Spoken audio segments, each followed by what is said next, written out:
Muy buenas para todos, bienvenidos a otro video para mi canal de YouTube. En esta ocasión vamos a estar respondiendo en preguntas y respuestas que había dejado fijado en mi cuenta personal de Instagram. La idea es tratar de evaluar y darles una apreciación exacta de lo que pienso de cada pregunta y sobre todo una apreciación práctica de cómo deberían llevarlo a cabo, cómo sería la gestión para que ustedes mismos lo hagan en sus propios entrenamientos. Espero ser lo más exacto posible y que se lleven una idea muy buena de lo que estamos tocando en este preguntas y respuestas. Por ese lado tenemos la primera pregunta, dice, mucha fatiga a nivel lumbar en peso muerto, sugerencias para mejorar o variar. Bueno, yo creo que lo más importante es discernir qué variante de peso muerto es, ¿sí? En este caso yo lo interiorizo como un peso muerto convencional que comúnmente se le llama solo peso muerto. Entonces, bueno, lo segundo es normalizar esa fatiga sobre la espalda baja. ¿Por qué? Porque el peso muerto es un ejercicio brutalmente específico para la espalda baja. Es como decir, me duele el bíceps haciendo core de bíceps. ¿Qué hago? Es lo normal. Bueno, entonces entender que no hay ningún problema porque haya mucha fatiga en la espalda baja. Ahora, hay que analizar varios factores. ¿Como cuáles? Como lo dije anteriormente, las variantes, porque podrían haber variantes mucho más interesantes si el deseo es maximizar un desarrollo de la hipertrofia, tales como peso muerto rumano o incluso peso muerto piernas rígidas, que bueno, no son muy diferentes, pero eso ya es otro tema. Ahora, hay que hacer un análisis del progreso global. ¿Por qué? Si la fatiga del peso muerto que me está generando sobre mi espalda baja no me permite mejorar o no me permite realizar cómodamente otros ejercicios tales como remos de espalda, ejercicios de brazo, elevaciones para deltoides, estoy teniendo una clara limitación por un movimiento que no es un mal movimiento, pero quizá en términos de hipertrofia no sea el más indicado. Así que podría básicamente reducir el volumen de entrenamiento, quizá buscar 2 o incluso una única serie para ese movimiento, aumentar la frecuencia entre levantamientos, puede ser, no sé, si uno lo hago un lunes, pues esperar a dar la vuelta a la semana para volver a realizarlo. O simplemente eliminarlo, ¿sí? Porque, como lo dije, no es muy específico para el tema de la hipertrofia. De hecho, ningún ejercicio es obligatorio para la hipertrofia. Pero volvemos a lo mismo, si este ejercicio me está generando malas expectativas y malas sensaciones en cuanto a la espalda baja y no puedo seguir avanzando en el resto de los entrenamientos, claramente estoy muy lastrado. Así que debería buscarle una solución. Si las molestias son muy altas, sencillamente no hacerlo. Y si me gusta lo suficiente y puedo seguir progresando, pues lo puedo hacer. Incluso, creo que ustedes por acá todos conocen al compañero mío de entrenamiento, a Camilo. La cosa de Camilo es que está pesando como 100 kilos, está levantando como 250 kilos en peso muerto a un single o a veces a 2 repeticiones.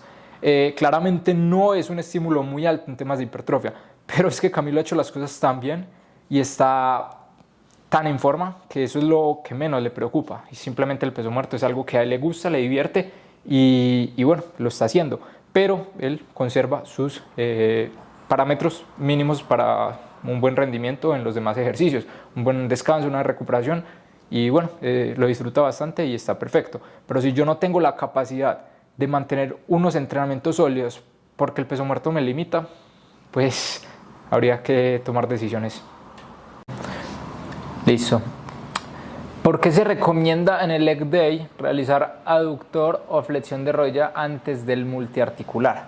Bueno, esa pregunta está muy buena. Vamos a desarrollarla de una forma amplia para dejar varios puntos que me parecen muy importantes. Lo primero, anteriormente se tenía la noción, se tenía la idea de que debía establecerse la siguiente forma: multiarticular, multiarticular, multiarticular y al final movimientos analíticos o específicos, ¿sí? Bueno, eso no está mal, desde luego, pero tampoco está mal hacerlo al contrario, es decir, aductor, flexión, multiarticular, multiarticular. ¿Qué pasa?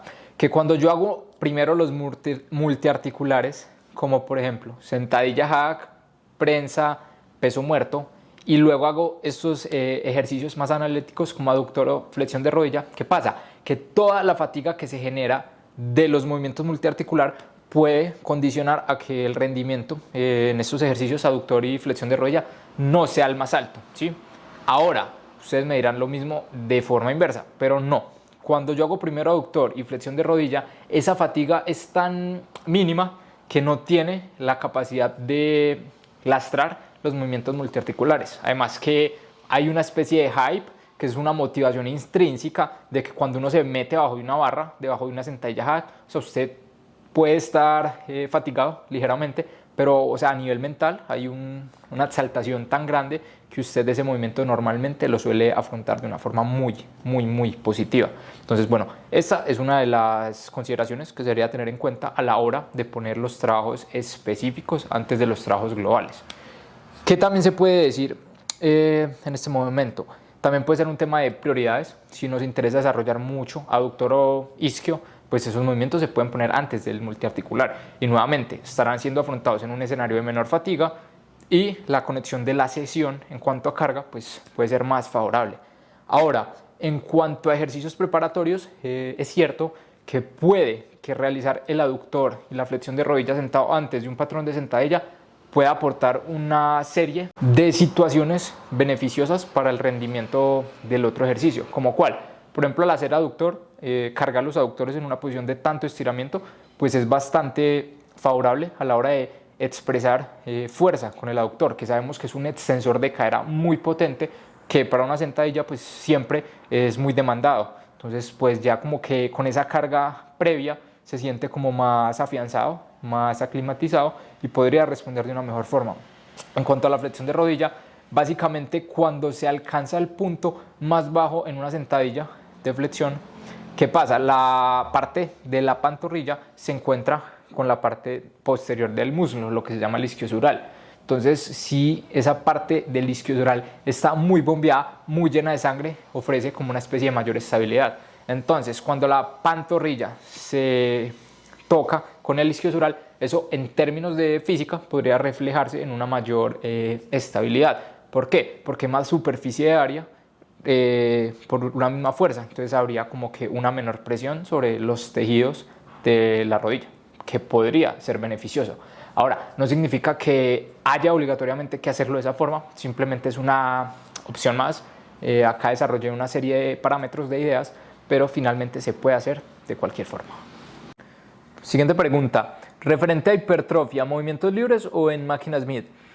Bueno, posiblemente pueda ser una mejor opción la máquina Smith por básicamente dos factores: el grado de esfuerzo que se puede aplicar y el grado de seguridad que se puede percibir. La persona va a poder ir a una mayor cercanía al fallo y se va a sentir mucho más segura de hacerlo, porque al final pues tiene los topes de seguridad, puede anclar la barra con facilidad y eso también le permite progresar a una forma mucho más favorable respecto a un movimiento libre, que bueno, no son los movimientos libres peores, sino que puede que sea un escenario un poco más difícil en cuanto a, como lo digo, la cercanía al fallo y la percepción de seguridad, que son parámetros muy importantes. Ahora, hay que saber qué persona está ejecutando. Si es una persona con un nivel de entrenamiento muy alto, pues posiblemente ambas situaciones se vean bastante similares. ¿Por qué? Porque cuando una persona aprende a levantar y consolida unas habilidades de levantamiento tan bien afianzadas, usted le ve, por ejemplo, un empuje en banca libre y eso se ve como si estuvieran unas Smith, o sea, se ve por dos rieles.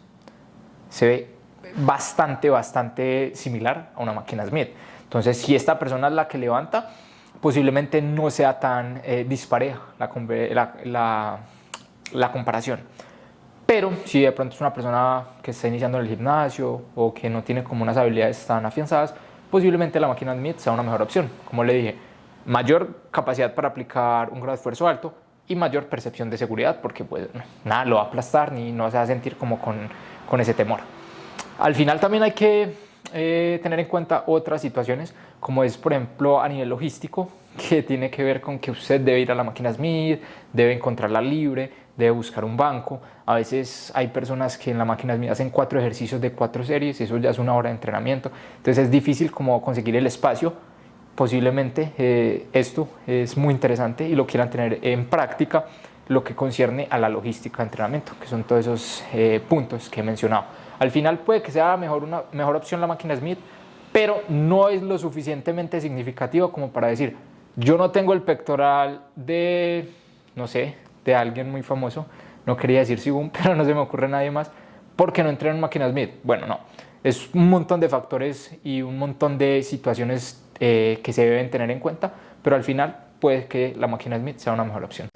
Tenemos otra pregunta, dice, ¿qué es más ideal para un mayor crecimiento muscular de las piernas? ¿Entrenarlas completas o separadas?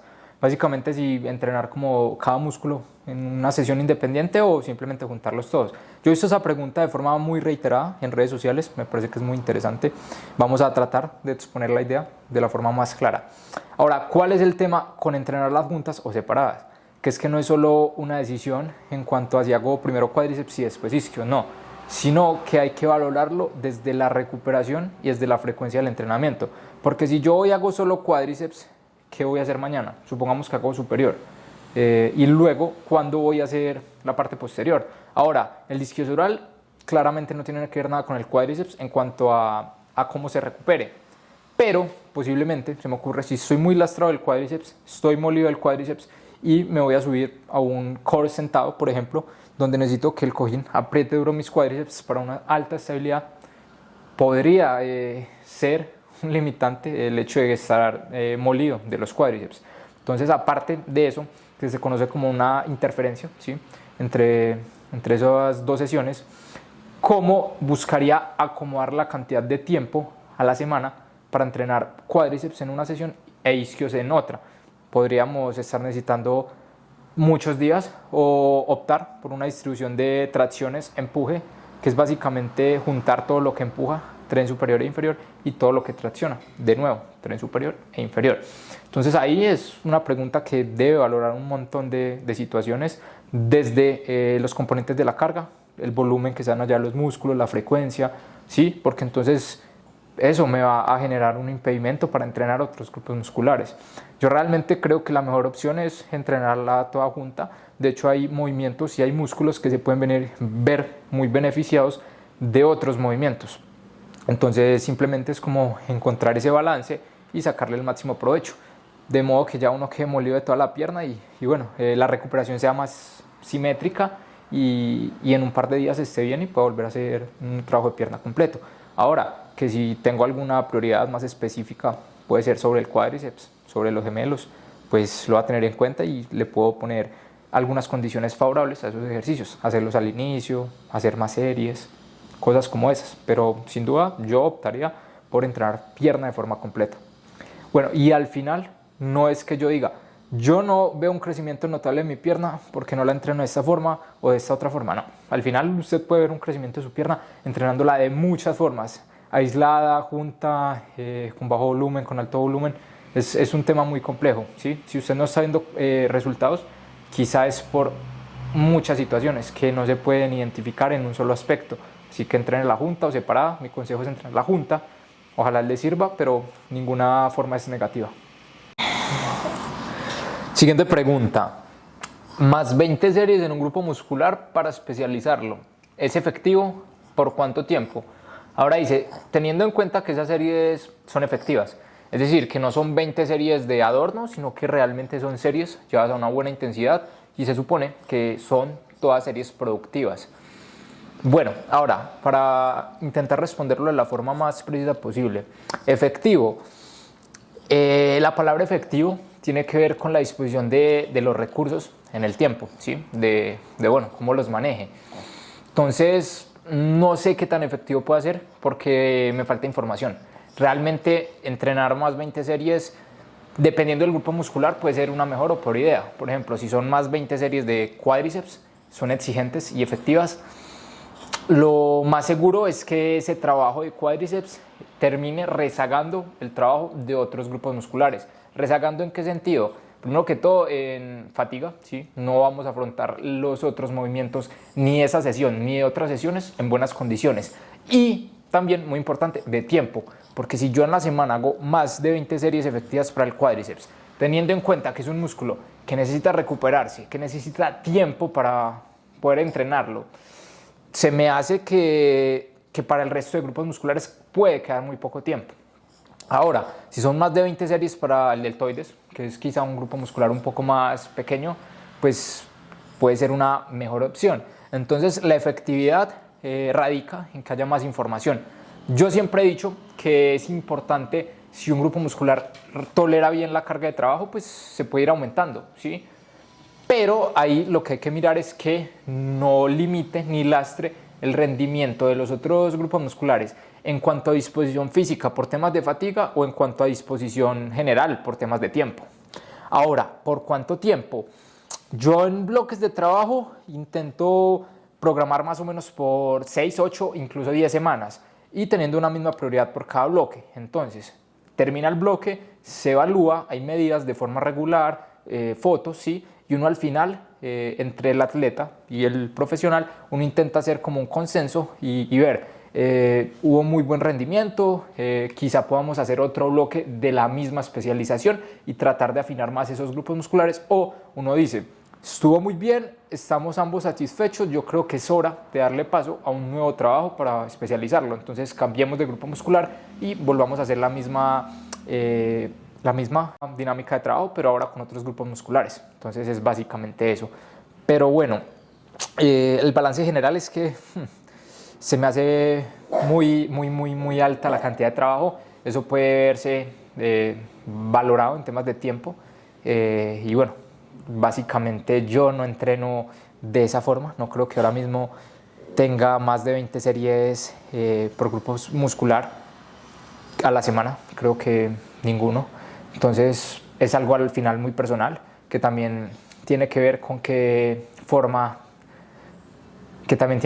la forma de entrenar de cada persona, con los ejercicios que se seleccionan. Claramente no es lo mismo 3 series en una sentadilla hack a 3 series en una extensión de rodilla. Bueno, entonces va muy de la mano, pero al final falta mucha más información, pero yo creería que si está teniendo resultados, si no opaca el trabajo del resto del cuerpo, de los otros grupos musculares, pues al final no creo que haya ningún problema. Siguiente pregunta. Explícanos mejor tu forma de planificar en el Excel, por favor.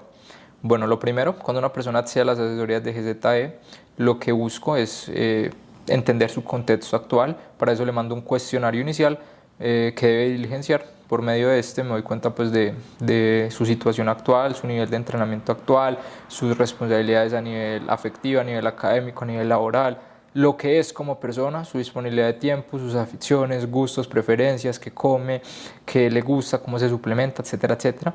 Y con toda esa información, pues lo que hago es actualizar esta hoja inicial, donde pongo como todo lo más relevante.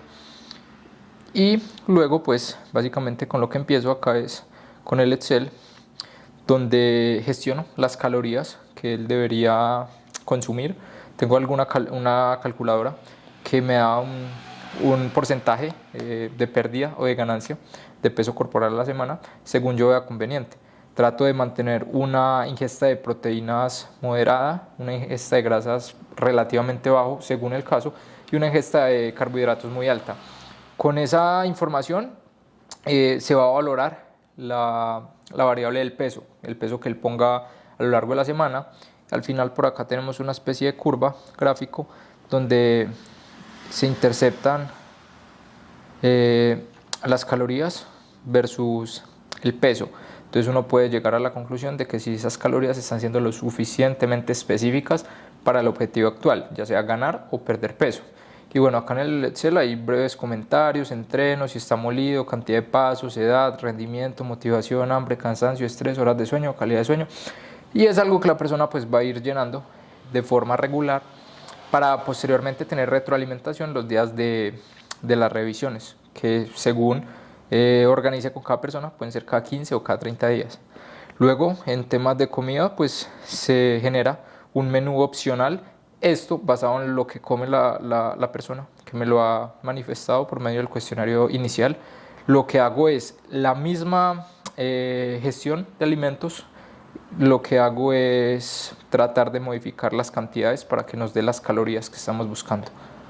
Y en cuanto a el entrenamiento, pues lo que hago es buscar los ejercicios que le gustan, que también es una de las preguntas importantes, darle un total de trabajo bastante específico según lo que estamos buscando, según la distribución semanal, y acá tiene la oportunidad de llenar cada serie con carga y repetición, el grado de esfuerzo, y al final esto nos hará saber si está progresando o no, que la idea es una sobrecarga progresiva de forma regular, si es posible progresar de sesión a sesión. A veces no es posible, pero la idea es siempre lucharlo.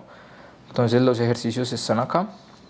La categoría es básicamente para poder contabilizar el volumen en esta hoja, donde tenemos acá el volumen del microciclo 1, que es de la semana 1. Acá hay un poco más de bíceps, pues seguramente era parte de la prioridad en ese momento. Luego hay un poco más de glúteo, pectorales, y al final con estos números me doy cuenta de si estoy tomando un planteamiento más conservador, más agresivo, ¿sí? Y si estoy bien lineado con las expectativas y las pretensiones de cada persona. Si quiere que le crezca el bíceps, pues claramente debe tener un trabajo más alto de bíceps, y así pues para cada grupo muscular de su interés. Al final no buscamos desmejorar en nada, y se trata de proporcionar el volumen de forma coherente con lo que busca cada persona, pero sobre todo con el tiempo disponible. Y bueno, este es un bloque de 8 semanas.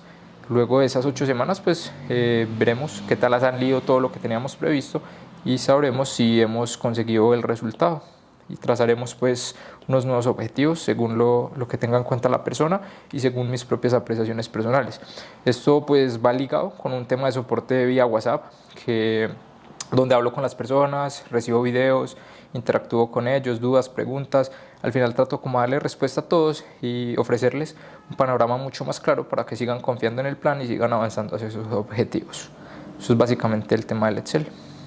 Bueno, gente, eso ha sido todo por el video de hoy. Espero haber podido responder sus preguntas de una forma objetiva y sobre todo práctica, que se puedan llevar eso a sus casas y aplicarlo para gestionar esas dudas de una mejor forma.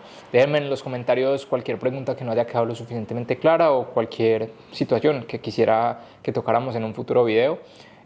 Vamos a tener todo muy en cuenta. Al final espero pues que les haya gustado y estamos en contacto.